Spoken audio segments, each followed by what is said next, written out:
मंगलमय मंगल करण वीतराग विज्ञान। नमो ताहि जात भय अरहंतादि महान। करि मंगल करि हो महा ग्रंथ करण को काज। जात मिलय समाज सब पावे निज पद राज। मिथ्या देवादिक भजे हो है मिथ्या भाव। तज तिनको सांचे भजो यह हित हेत उपाय। छठवें अधिकार की हमारी रिवीजन चल रही है। कल अपन ने काफ़ी सारा प्रकरण यहाँ से कंप्लीट किया। आज अपन को कुछ शिथिलाचार की पोषक युक्तियाँ और उसका निराकरण, जो कुगुरु का निराकरण और कुगुरु का निरूपण और उस संबंधी श्रद्धानादिक का निषेध, इस प्रकरण में एक टॉपिक आया है, वहाँ से आज कंटिन्यू करना है।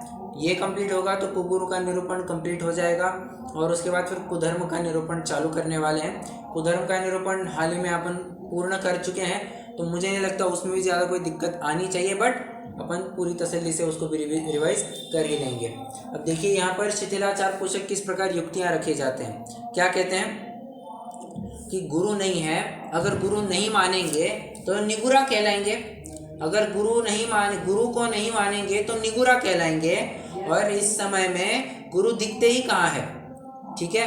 पंडित साहब कहते हैं निगुरा तो उसे कहते हैं जो गुरु की सत्ता ही ना माने। परंतु वर्तमान में अगर सच्चे गुरु ना दिखे तो उसमें उसकी क्या दिक्कत है। सच्चा स्वरूप ना दिखे तो वो किसी को गुरु कहाँ मानेगा, ठीक है। जिस प्रकार भगवान है, परमेश्वर है, यहाँ पर है क्या, भगवान है क्या, अभी लाइव भगवान तो है नहीं। भगवान की जो कुछ भी यहाँ पर प्रतिमा है, ठीक है। तो ऐसा है क्या कि अपन भगवान को नहीं मानते, भगवान को मानते तो है बट वर्तमान में दिख नहीं रहे हैं। सो वैसी बात है, वर्तमान में भगवान है नहीं, इस बात को अगर हम स्वीकार करें तो हम कोई नास्तिक नहीं कहलाते। वर्तमान में भगवान नहीं है यदि हम ये स्वीकार करें तो कोई नास्तिक नहीं कहलाते। भगवान को मानते तो है, वर्तमान काल में, इस क्षेत्र में और इस काल में नहीं मानते, ठीक है। फिर वो कहता है नहीं साहब, जैन शास्त्रों में तो बात आई है कि वर्तमान में केवली का अभाव है, बट मुनियों का तो अभाव कहाँ नहीं है। बराबर है, हम आपके साथ एग्री करते हैं कि केवली का तो अभाव है यहाँ पर, बट मुनि का अभाव है, ये कहाँ से लाया। पॉइंट नंबर 1, ये ही मुनि है, ये तुमने कैसे निष्कर्ष निकाला। सिंपल, समझो। होगा कहीं दूर अगम्य क्षेत्र में होंगे मुनि, बट ये ही वे मुनि है, ये तुमने कैसे तय किया। तुमने उनके 28 मूल गुण परखे क्या, तुमने उनका आचरण परखा क्या, तुमने उनके बाकी सारे गुणों को देखा क्या, तुमने उनकी कभी परीक्षा की, नहीं की। तो बिना परीक्षा किए ही तुम इस निष्कर्ष पर कैसे आ सकते हो कि ये ही वे गुरु है जिनका सद्भाव पंचम काल में बताया गया है, ठीक है। होंगे कहीं दूर अगम्य क्षेत्र में, तो हमारे तुम्हारे सामने दिखने में नहीं होंगे, बट जहां पर भी होंगे 28 मूल गुण सहित ही होंगे, 27 भी नहीं, 28 सहित ही मिलेंगे, ठीक है। फिर वो कहता है नहीं साहब, हमको कोई एक अक्षर भी सिखाए ना तो उसको भी गुरु कहने की परंपरा है, ऐसा हमने सुना है। हमने तो सुन रखा है ना कि कोई हमको एक भी अक्षर सिखाए तो उसको गुरु मानना चाहिए। भले आदमी लौकिक व्यवहार और ये धर्म का मार्ग दोनों अलग अलग है। लौकिक व्यवहार में तो माता पिता को गुरु कहा जाता है कुल अपेक्षा से, जो हमको विद्या पढ़ाए उसको विद्या गुरु कहा जाता है, परंतु वो तो लोक व्यवहार की अपेक्षा, यहाँ तो धर्म साधना है तुमको, और धर्म साधन में जो चारित्र का धारक हो उसी को गुरु कहा जाएगा, ये फैक्ट है। इवन आरिका और एलक शुल्लक को भी गुरु की संज्ञा नहीं दी जाएगी। क्यों? क्योंकि असंयमी है, पूर्ण चारित्रवंत नहीं है। सकल संयम कहाँ हुआ है अभी तक? बिल्कुल नहीं हुआ है। सकल संयम के धारी तो एकमात्र मुनिराज होते हैं, तो उन्हीं को गुरु ये संज्ञा मिलती है, अन्य किसी को गुरु ये संज्ञा नहीं मिलेगी। और उन्हीं का श्रद्धान करने पर सम्यक्त्व होता है, बाकी किसी के श्रद्धान से सम्यक्त्व नहीं होता। ठीक है।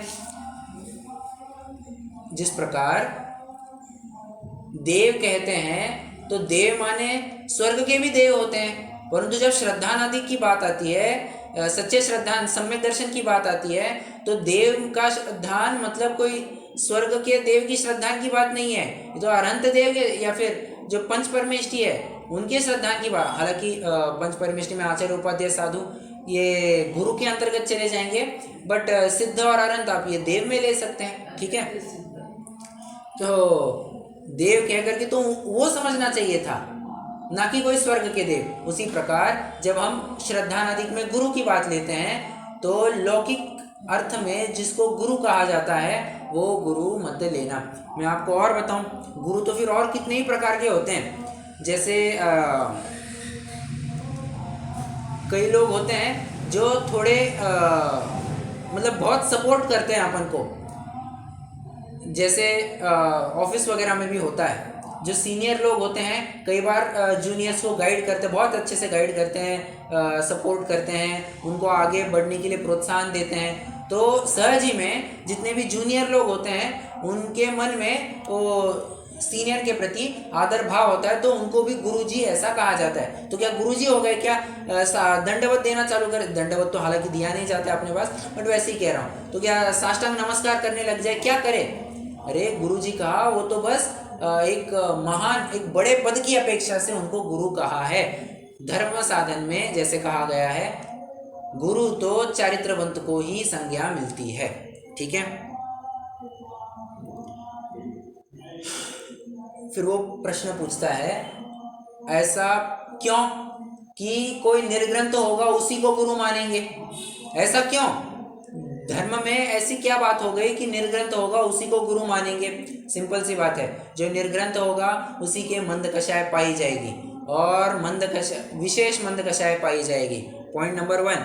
और कोई जीव लोभी होगा, वो शास्त्र सुनाएगा तो वो तो महंत होगा और धन अधिक चाहेगा, वो लोभ से शास्त्र आदि पढ़ाएगा।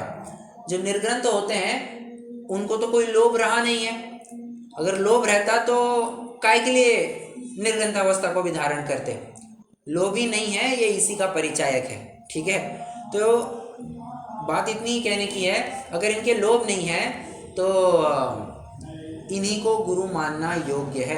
और लोभ मात्र मत लगा लेना, लोभ के साथ साथ बाकी की पहले 3 भी कषाय भी लगा लेना, क्रोध मान माया भी लगा ही लेनी चाहिए। फिर वो कहता है, आप थोड़ा सा गलत बातें कह रहे हैं। आपने ये कैसे कह दिया कि निर्ग्रंथ लोभी होते हैं? निर्ग्रंथ लोभी नहीं होते, निर्ग्रंथ की कुछ अपेक्षा नहीं होती है, निर्ग्रंथ भी तो आहार लेते हैं। पंडित साहब कहते हैं, आहार लेने से ऐसा कौन सी अमीरी होने वाली है? भोजन करने से कोई अमीर होता है क्या? भोजन करने से काहे का अमीर होना भाई? भोजन करने से कोई अमीर आदि नहीं होता है। और सुनना, अगर कोई जीव पात्र कहूँ योग्य दातार दिखे, जो योग्य वस्तु दे रहा हो और योग्य विधि पूर्वक दे रहा हो, तो ही मुनिराज आहार लेते हैं। नवदा भक्ति पूर्वक आहार पड़ गए तो ही आहार लेते हैं, अन्यथा वहां से घूम जाओ कह करके दूसरे घर में जाते हैं। दूसरे घर में ना मिले तीसरे में जाते हैं। ऐसा मैक्सिमम 7 घरों तक चेक करते हैं, उसके ऊपर वे नहीं जाते। बैक टू पवेलियन, फिर से जंगल चले जाते हैं। कहने की बात इतनी है कि भोजन में भी उनकी गृद्धता नहीं है, भोजन में भी उनकी गृद्धता नहीं है, ये बात समझने लायक है। और यदि कोई लोभी होकर के चापलूसी कर करा के आहार ले तो उसको भी लोभी ही समझना। कोई चाप होता है ना, कई बार ये मुनि लोग हर किसी भी संप्रदाय का, कोई एक विशिष्ट संप्रदाय की बात नहीं चल रही है, कोई भी ये गुरु वगैरह होते हैं, ये सेठी लोगों के बहुत गीत गाते हैं। ये सेठ नहीं होते तो तुम्हारा काम नहीं होता, देखो इन सेठ ने कितना बड़ा काम किया है। सेठ के भी बहुत गुण गाते रहते हैं। क्यों? उनको भी पता है कि अगर अपना फैन फॉलोइंग बनाए रखना है तो सेठ को अपने साथ बनाए रखना पड़ेगा, तो ही अपना काम होगा। इसलिए फिर सेठ लोगों की भी खूब तारीफ करते हैं और इस चक्कर में वो चापलूसी करना चालू कर देते हैं। ये वो समझ नहीं पाते हैं, किसी ना किसी के अधीन हो रहे हैं, ये समझ नहीं पाते हैं। अगर ऐसा देखने में आता है तो साफ साफ समझ लेना कि वो लोभी है, 100% लोभी है। बट जनरली कोई भी सच्चा मुनि होगा, जनरली नहीं, किसी भी अवस्था में सच्चा मुनि होगा तो वो लोभी नहीं ही होगा। ठीक है।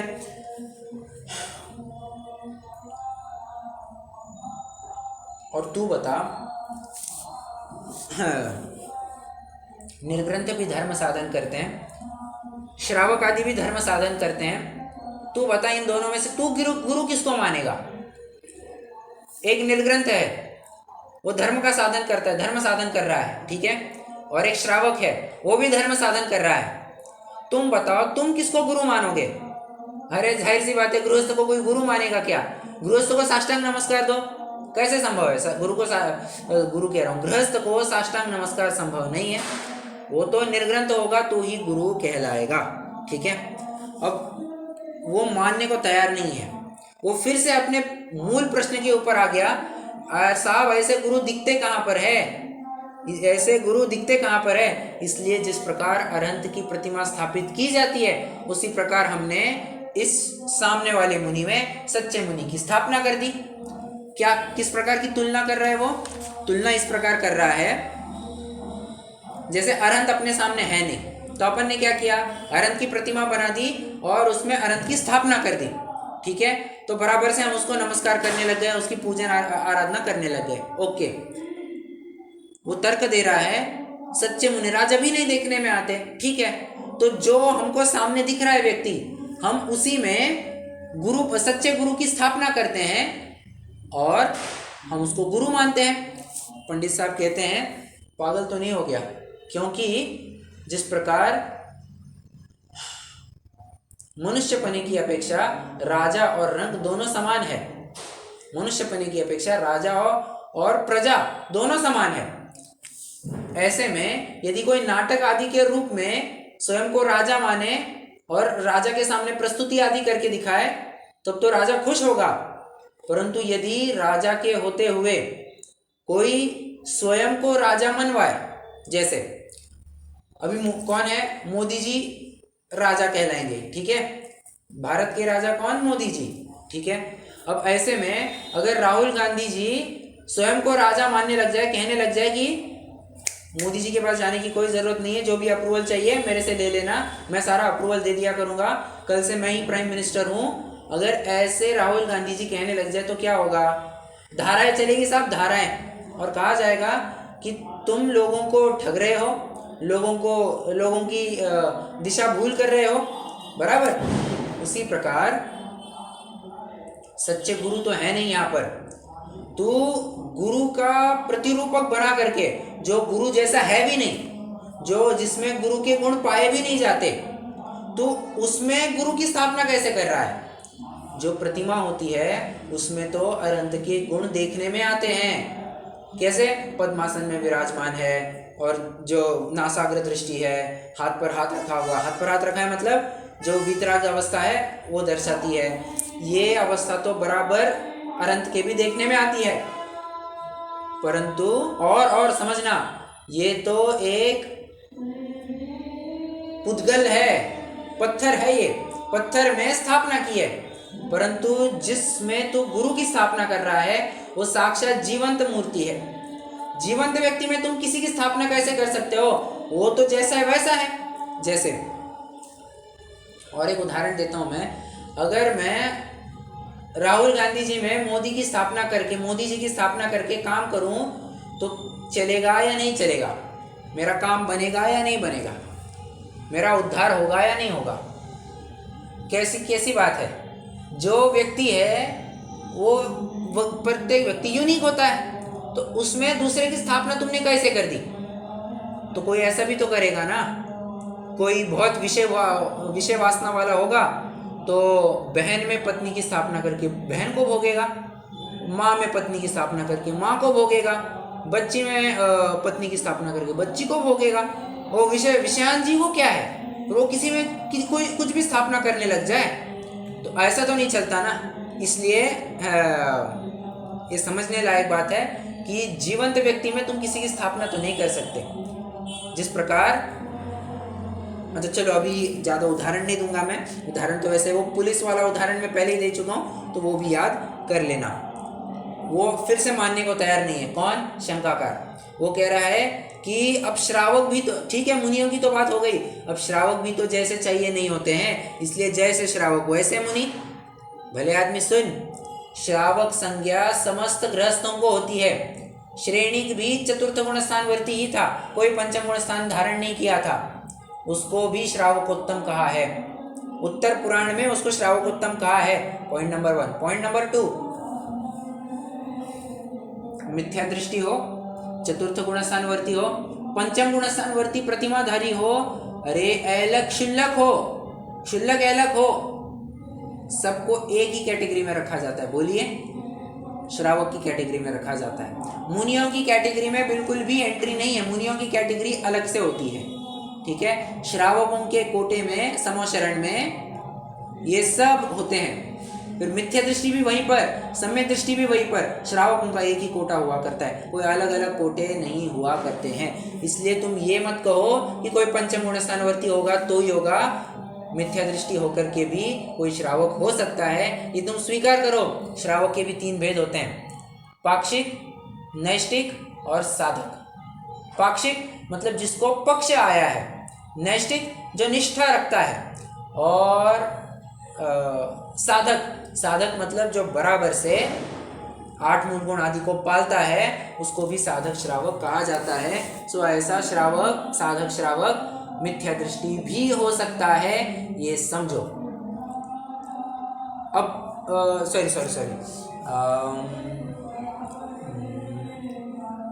साधक श्रावक का मुझे थोड़ा कंफर्म करना पड़ेगा कि वो मिथ्या दृष्टि हो सकता है नहीं हो सकता है, बट कहने की बात मेरी इतनी है, उसको एक थोड़ा 2 मिनट के लिए आप बाजू में रखते हैं। कहने की बात इतनी है कि श्रावक तो जो भी गृहस्थ होगा सबको श्रावक संज्ञा दी जाती है।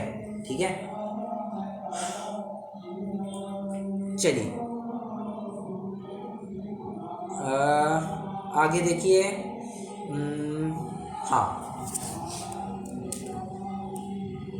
चलना है हम सभी को एक कोड़ा कोड़ी सागर पूर्व, एक कोड़ा कोड़ी सागर के पहले के काल में चलना है। क्यों साहब, वहां पर क्या था? कौन थे वहां पर एक कोड़ा कोड़ी सागर के पहले?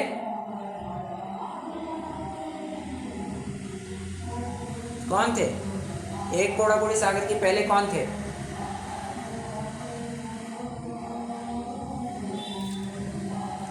अरे आदिनाथ भगवान थे या नहीं थे? चतुर्थ काल की शुरुआत, चतुर्थ काल छोड़ो, तीसरे काल के अंत में वो थे या नहीं थे? जी बिल्कुल थे। उन्होंने दीक्षा ले ली, उन्होंने दीक्षा ले ली, और उन्हीं के साथ साथ और कितने ही राजा, कहते हैं लगभग 4000 राजा दीक्षित हो गए। 4000, उसमें से एक मारीच था जो उन्हीं का पोता था, तो वो भी दीक्षित हो गया। और ये चारों के 4000 लोग सारे के सारे भ्रष्ट हो गए, और चाहे वैसी प्रवृत्ति करने लग गए। भूख लगने लग गई तो जंगल आदि से फल तोड़ तोड़ करके खाने लग गए। देवों ने आकर के ताड़ना दी, जो कुछ भी करना हो गृहस्थ भेष को धारण करके करो, मुनि होकर के अनर्गल प्रवृत्ति करोगे तो हम तुमको दंड देंगे, ऐसा देवों ने तक आकर के कहा था। मतलब अनर्गल प्रवृत्ति के लिए कोई जगह, कोई स्थान यहाँ पर नहीं है। और जो अनर्गल प्रवृत्ति करेगा उसको वंदना दर्शन, वंदना वंदामी कैसे होगा, कैसे होंगे? नहीं है, नहीं, पॉसिबल नहीं है। ठीक है, हाँ। फिर वो चारण रिद्धिधारी को भ्रम से भोजन नहीं दिया था, वो उदाहरण भी यहाँ पर पंडित साहब ने कोट किया है। अब आगे समझना, आगे तो इतना जोरदार तर्क दे रहा है, नहीं साहब अंदर में तो हमारा श्रद्धान बराबर बिल्कुल सही है, बट क्या है, करना पड़ता है। ये आचरण है ना, ये सब लोक व्यवहार करना पड़ता है, लज्जा आदि से, शिष्टाचार की वजह से करना पड़ता है। भले आदमी करना पड़ता है, ये तुमने कहाँ से लाया?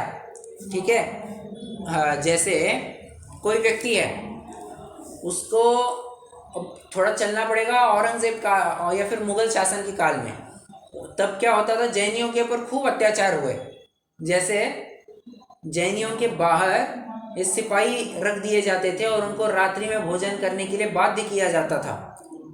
तो अब जैनी कर क्या सकते हैं मैक्सिमम, बस ऐसा ऐसा करते थे कि टन टन टन थाली आदि की आवाज़ बजाते थे और मम्मी थोड़ी सब्जी लाना, अजी सुनती हो एक रोटी लाना, ऐसा कह कह करके कितनी ही रातें उन्होंने गुजारी है बस।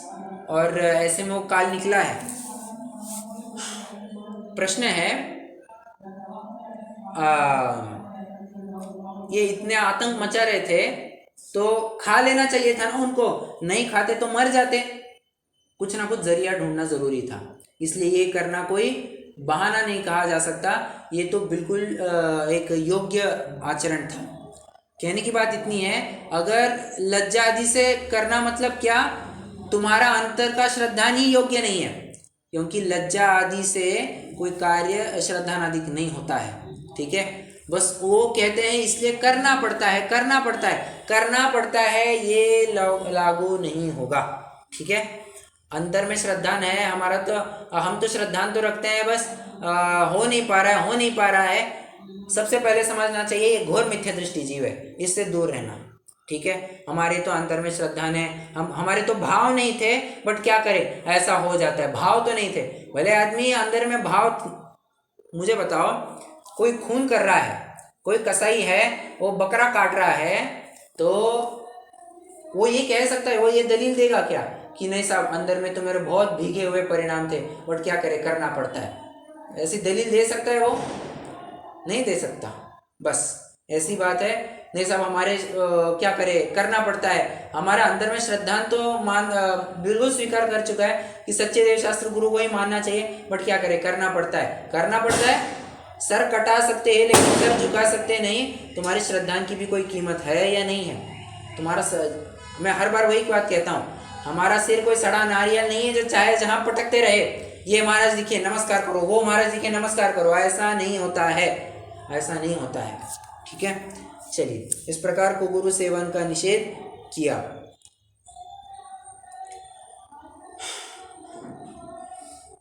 प्रश्न यहाँ पर पूछा गया है कि किसी तत्व श्रद्धानी को कुगुरु सेवन से मिथ्यात्व कैसे हुआ? क्या कह रहे हैं? तत्व श्रद्धानी को कुगुरु सेवन से मिथ्यात्व कैसे हुआ? पंडित साहब कह रहे हैं, एक शीलवती नारी का उदाहरण दे रहे हैं। जैसे कोई शीलवती नारी है, वो पर पुरुष के साथ भरतार की भांति बिल्कुल भी रमण क्रिया नहीं करती, रमण क्रिया सर्वथा नहीं करती, मतलब बिल्कुल नहीं करती। उसी प्रकार ये तत्व श्रद्धानी पुरुष है ना, कुगुरु के साथ सुगुरु की भांति नमस्कार आदि क्रिया सर्वथा नहीं करता, क्योंकि इसके श्रद्धान बराबर से हो गया है।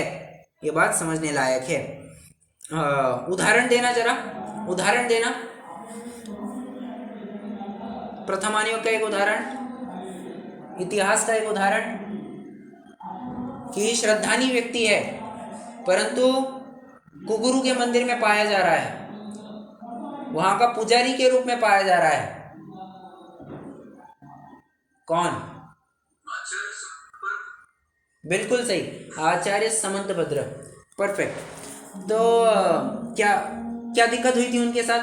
साहब उनको भस्मक व्याधि हुई थी, उनके आचार्य ने उनको आदेश दिया समाधि की तैयारी मत करो, तुम दीक्षा छेद करो और अपने इस रोग के अभाव का यत्न करो।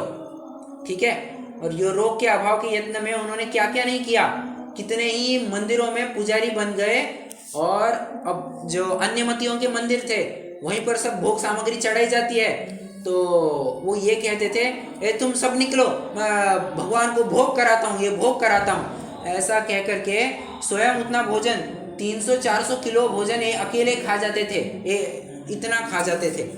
तो और क्या पुजारी थे, वहाँ के पुजारी के रूप में काम करते थे। अब मुझे बताओ पुजारी कैसे भोग कराने के लिए होता है क्या? वो तो पूजा आरती सब करता ही होगा। बस यही बात समझना, वो श्रद्धान तो बराबर बनाया हुआ था। अब उसके ऊपर परिस्थिति ये आ गई है, हम कुछ नहीं कर सकते, वो तो बहुत मजबूरी वशत मार्ग था, वरना थोड़े टाइम पहले जाकर के देखो ना, वो तो समाधि की तैयारी कर रहा था, वो तो सीधे समाधि की तैयारी कर रहा था। ऐसा है ना, इसलिए हम ये बिल्कुल भी नहीं कह सकते कि वो कुगुरु के पास पाया जा रहा है, उसके श्रद्धानादि हो गया उनके प्रति और उसके मिथ्यात्व हुआ। ऐसा कभी नहीं हो सकता। ठीक है,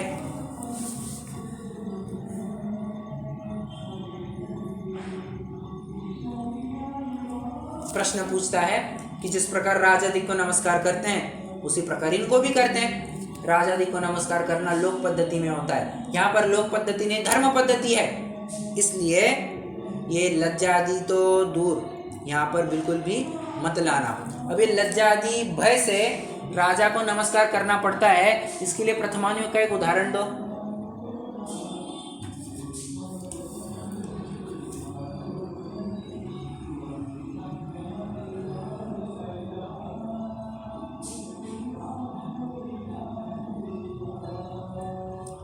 बताइए।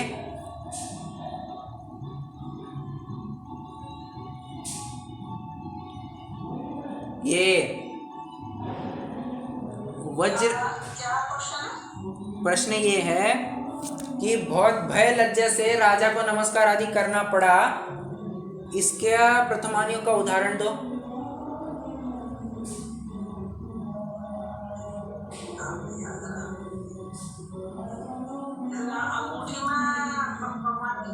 बिल्कुल बिल्कुल सही, आपने कथा तो बराबर पकड़ ली है। Vajrajang, if I am not wrong, पात्र का नाम था वज्रजंग। ठीक है, तो ये रामायण की कथा आती है जहाँ पर राम ने वज्रजंग की सहायता की थी, उसका सिंहोदर को बराबर परास्त करने में उसको मदद की थी। वो प्रथमानियों की घटना आती है, बस भय लज्जा से उसको करना पड़ा और अधिक कुछ नहीं था। अब ये प्रथमानियों की घटना है, उसको प्रथमानियों तक ही रखा जाए। मैंने तो यहाँ बस बैठ रही थी थोड़ी बहुत बात, तो मैंने उदाहरण दे दिया, उसको ज़्यादा एक्सटेंड मत करना। ठीक है, चलिए अब ये प्रकरण अपना कुगुरु का हो गया। अब कुधर्म का निरूपण, उसके श्रद्धानादि का निषेध, ये प्रकरण प्रारंभ करते हैं। अब मुझे नहीं लगता इसमें ज़्यादा कुछ प्रॉब्लम होना चाहिए, क्योंकि परसों 2-3 दिन पहले ही अपनी चर्चा हुई है। रैपिडली इसको कवर करने वाले हैं। सबसे पहले तो कुधर्म की परिभाषा देते हैं। कुधर्म की परिभाषा तो कहते हैं जे क्रिया तिन्हें जानहु कुधर्म, जो क्रिया कांड रखा है और उसमें धर्म मानते हैं उसको तुम कुधर्म जानना। जहाँ पर यज्ञ आदि क्रिया होती है, विषय कषाय का पोषण होता है, उसको कुधर्म जानना। अब ये कुधर्म किस किस रूप में देखा जाता है, तो 7 रूप से देखने में अपन ने देखा था, मोटा मोटा 7 रूप में अपन ने कुधर्म देखा था। पहले तो स्नान आदि क्रिया करते हैं, गंगा स्नान करना और यमुना स्नान करना, त्रिवेणी संगम में, कुंभ मेला, जो कुछ भी होता है वहाँ पर स्नान आदि करके स्वयं को शुद्ध होना मानते हैं, धर्म होना मानते हैं, पाप मुक्त होना मानते हैं। सो एक कुधर्म का पहला रूप देखा। दूसरा रूप क्या देखा, दान देना। एक बात समझना, चाहे उस व्यक्ति को दान देना दान नहीं कहलाता। कोई बहुत पैसे देता है, जो सामने दिखे उसको मदद करता है, जो सामने दिखे उसको मदद करता है, दान की ये परिभाषा नहीं है। दान की परिभाषा क्या है, अनुग्रहार्थम स्वस्याति सर्गो दानम, मतलब स्व तथा पर के फायदे के लिए, उत्सर्ग के लिए, स्व तथा पर के उत्सर्ग के लिए दान दिया जाता है। और उसमें विधि, द्रव्य, दातृ, पात्र, इन चारों की विशेषता होती है। लोगों की भावना इतनी शुष्क होती जा रही है, उनको लगता है बस कुछ दिया तो दान हो गया, कुछ दिया तो धर्म हो गया। ऐसा मत समझना, कुछ देने मात्र से, ये दान देने मात्र से धर्म नहीं होता है। चारों बातों की विशुद्धि आवश्यक है, शुद्धता आवश्यक है। विधि, द्रव्य, दातृ, पात्र, चारों भी उत्कृष्ट कोटि के होने चाहिए, तभी जाकर के वो दान संज्ञा प्राप्त होती है। अन्यथा वो दान नहीं, बस कुछ तुमने दिया इतना होता है। ठीक है, अब दान भी ये लोग किस किस प्रकार देते हैं, तो संक्रांति, ग्रहण, व्यतिपात आदि में दान देते हैं। पंडित साहब कहते हैं ये तो ग्रहों की स्थितियां मात्र है, ये संक्रांत है, ये नक्षत्र आदि होते हैं, ये तो इनकी स्थितियां मात्र होती है, इसको लेकर के तुमने दान धर्म करना चाहिए, कहाँ से लाया। Point number 1। पॉइंट नंबर 2, बुरे ग्रह आदि के अर्थ दान देते हैं। फिर से वही बात, बुरे ग्रह आदि के अर्थ, तो क्या कह रहा था मैं, हाँ, बुरे ग्रह आदि के अर्थ दान देते हैं। वही बात लगा लेना कि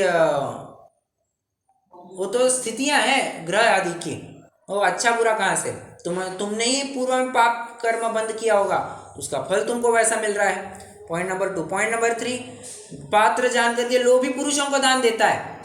पात्र अपात्र का विवेक नहीं, जो सामने दिखिए उसको, जो लोभी पुरुष हो उसी को क्या कहते हैं, दान देता है। और दान देने में स्वर्ण, हाथी, घोड़ा, तिल आदि वस्तुओं को देता है। मतलब देने की वस्तु भी योग्य नहीं रखता, हाथी, घोड़ा, तिल आदि सब देता रहता है। चारों ही बातों में वो मार खा जाता है। चौथी बात के लिए तो पंडित साहब कहते हैं द्रव्य तो ऐसा होना चाहिए जिसमें धर्म की वृद्धि हो। तुम शास्त्र कुछ देते तो दान कहलाता, तुम पींची उपकरण देते, पींची कमंडल देते तो कुछ काम में आता। तुमने तो ऐसा कुछ न दे करके तुमने हिंसक साधन दे दिए, वो दान थोड़ी ना कहलाता है, वो दान नहीं होता है। ठीक है। और कोई विषयासक्त जीव तो रतिदान होना भी ठहराते हैं, तो बहुत ही निंदनीय कार्य जानना। दान की बात हो गई। आगे बात आती है किसकी, व्रताधिक की। तो व्रताधिक में विशिष्ट अनाज का त्याग करते हैं, फलानी चीज़ नहीं खाते, ये नहीं खाना। पहली बात तो व्रताधिक में उपवास की मुख्यता रखी जाती है। मुख्य व्रत कहते सही, उपवास ये एक प्रकार से ख्याल में आ जाता है। तो ये रूढ़िवश ऐसा हो गया है, हालांकि ऐसा होना नहीं चाहिए, बट रूढ़िवश ऐसा हो गया है कि व्रत तपस्चरण का मतलब ये बहुत उपवास कर रहा होगा, ऐसा ही समझने में आता है, ऐसा ही अर्थ लिया जाता है। अब यहाँ पर बात ये कही जा रही है कि अन्य मतियों को तो उपवास का स्वरूप ही पता नहीं है, वो तो खूब खाते रहते हैं और कहते हैं कि अमुक चीज़ का त्याग है, अनाज का त्याग है, इन सब चीज़ों का त्याग होना कहते हैं, परंतु फिर अन्य सारी चीज़ों का बहुत सेवन करते हैं। जैसे कंदमूल हो गया, जैसे साबूदाना हो गया आदि का खूब सेवन करते हैं। तो बात बैठती है नहीं। उपवास में तो कुछ खाना पीना नहीं चाहिए था, तुम तो दुगना खा रहे हो। बात एक। बात दो, दिन में तो भोजन नहीं करते और रात्रि में भोजन करते हैं। प्रत्यक्ष ही रात्रि भोजन में विशेष आरंभ होता है, विशेष आकुलता होती है, तो प्रमाद भी विशेष होता है। और व्रताधिक करके नाना श्रृंगार बनाता है, कुतूहल करता है, जुआ आदि रूप प्रवर्तता है, इत्यादि पाप क्रिया करता है, तथा व्रताधिक का फल लौकिक इष्ट की प्राप्ति, अनिष्ट के नाश को चाहता है। वहाँ कषायों की तीव्रता विशेष हुई। ठीक है, इस प्रकार व्रताधिक की बात हो गई। चौथा पॉइंट आता है भक्ति आदि कार्य में। भक्ति आदि कार्य कहते हैं, परंतु भक्ति के नाम पर ये सब फिल्मी गीत गाते हैं, रात भर जगते हैं और न जाने क्या क्या नहीं करते। माता का जगराता और जागरण के नाम पर बहुत कुछ चलते रहता है, क्या कहे और कहाँ तक कहे। तो भक्ति के नाम पर भी सब अपने विषय का पोषण करना चाहते हैं। कोई बस वो ध्वनि सुनने के लिए आया है, क्या ध्वनि है, क्या आवाज़ आ रही है, क्या आवाज़ आ रही है, उसके तो मात्र कर्णेंद्रिय का विषय पुष्ट हो रहा है, तो भक्ति कहाँ हुई, तुम तो विषय में प्रवृत्त हो रहे हो। ठीक है। फिर कोई कहता है कि पौराणिक साधना करते हैं तो उससे कार्य सिद्धि होती है। पौराणिक साधने से तो लौकिक कार्य सिद्ध होंगे, आत्मिक कार्य काहेगा सिद्ध होगा, आत्मिक कार्य तो कोई सिद्ध होना नहीं है। तथा अब लास्ट पॉइंट, आत्महत्या करते हैं, किसके लिए, अपनी प्रसिद्धि हो इसके लिए आत्मघात करते हैं। लो कैसी मूर्खता वाली बात है, जीते जीते तुम कुछ कर नहीं पाए और तुम चाहते हो मरने के बाद तुम्हारा कुछ हो। ये तो बहुत ही विचित्र बात लगती है, जो बिल्कुल भी एक्सेप्ट नहीं होती है। ओके, मतलब सब अन्य मतियों की बातें चल रही हैं, वो एक्सेप्ट नहीं होती है। ओके, आगे एक कुधर्म की परिभाषा एक और दी है, जहाँ विषय कषाय बढ़ते हो और धर्म माने सो सब कुधर्म जानना। ठीक है, जहाँ पर विषय कषाय बढ़े कुधर्म मानना, विषय कषाय घटे धर्म मानना। ओके, फिर सावध्यलेशो बहुपुण्य राशो की बात भी अपन कर ही चुके हैं कि बहुत नफ़े के लिए अगर थोड़ा पाप हो तो चल जाता है, कोई दिक्कत वाली बात नहीं है। अब ये एथिक्स के लाइन पर मत लगा लेना, क्या जैसे मुझे 2 करोड़ का प्रोजेक्ट मिलने वाला है, बस सरकारी बाबू को मुझे 2000 रुपया रिश्वत देनी है, घूस देनी है, चलेगा या नहीं चलेगा, नहीं चलेगा। ठीक है, कहाँ पर थे, हाँ,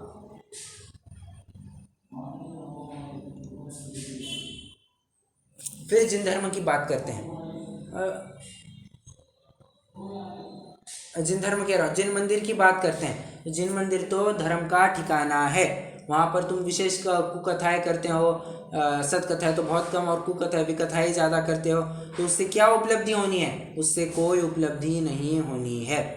और फिर इसके बाद से एक उपसंहार का प्रकरण चालू हुआ था। तो कोई पूछ रहा है कि इनके श्रद्धानिधि से मिथ्यात्व भाव कैसे हुआ? सिंपल सी बात है, राग आदि छोड़ना वही मिथ्यात्व भाव का अभाव समझना। ठीक है, जब तक राग आदि है तब तक काम बनेगा, ऐसा समझना। रागादिक है मतलब मैंने थोड़ा उल्टा बोल दिया, काम बनेगा मतलब कि इसके मिथ्यात्व भाव है, ये प्रूव करने के लिए काम बनेगा। ओके, ये बात समझने लायक है। फिर कुछ 2-3 उदाहरण दिए हैं तो उनको आप पढ़ लेंगे। और फिर लास्ट में जो लाइनें आती है कि किंचित मात्र लोभ से व भय से कुदेवादि का सेवन करके जिससे अनंत काल पर्यंत महादुख सहना होता है, ऐसा मिथ्यात्व भाव करना योग्य नहीं है। ओके, और फिर वो मैंने आपको 4 लाइनें याद करने को गई थी। जिन धर्म में तो यह आमना है कि पहले बड़ा पाप छुड़ाया जाता है, पश्चात छोटा पाप, इसलिए इस मिथ्यात्व को सप्तव्यसनादिक से भी बड़ा पाप जानकर पहले छुड़ाया। और जो जीव अपनी आत्मा को भव समुद्र में ना डुबोना चाहते हो, वे मिथ्यात्व को अवश्य छोड़े। ठीक है, और एक और पैराग्राफ बताया था, अहो देव गुरु धर्म तो परम पदार्थ है, इन्हीं के आश्रय से तो धर्म है, इन्हीं में शिथिलता रखने से अन्य धर्म किस प्रकार होगा? इसलिए बहुत कहने से क्या, सर्वथा प्रकार से कुदेव कुगुरु कुधर्म का त्यागी होना चाहिए। ओके, हाँ, डन। ज़्यादा कुछ विशेष बात थी भी नहीं, क्योंकि अपन कुधर्म की बात तो अभी अभी करके आ ही चुके हैं, तो आप वहाँ से भी और डिटेल रेफरेंस ले सकते हैं। ये तो बस एक क्विक रिवीजन थी। किसी को कोई प्रश्न हो तो पूछ सकते हैं।